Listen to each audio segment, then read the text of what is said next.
Mademoiselle Foresti était la chatte vedette du café parisien, le Chat Noir.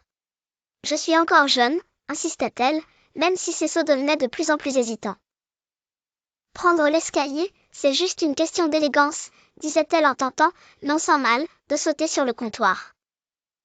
Un soir, un mystérieux chat noir s'approcha et chuchota, dans un vieux théâtre souterrain se trouve une bouteille magique qui rajeunit.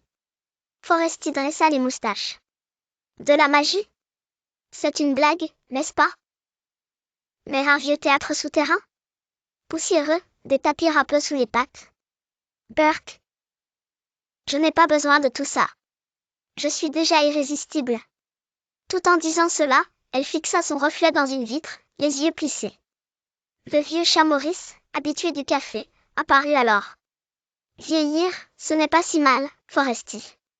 Toi, tu es chauve, alors ton avis ne compte pas. Bref. La bouteille magique est au fond du théâtre. Mais gare aux épreuves. Finalement convaincue, Foresti se faufila dans le théâtre souterrain. Elle poussa une vieille porte grinçante, et découvrit une scène poussiéreuse, remplie de souvenirs oubliés.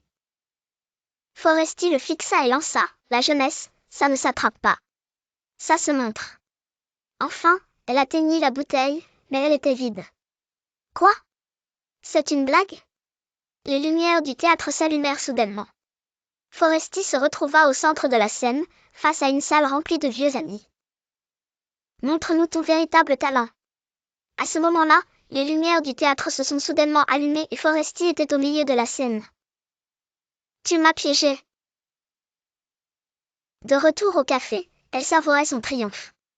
Le serveur la regarda et dit, Foresti, tu brilles aujourd'hui.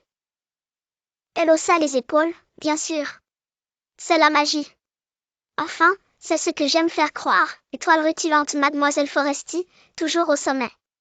Art du spectacle étincelle tête de chat hilar avec des yeux ailleurs.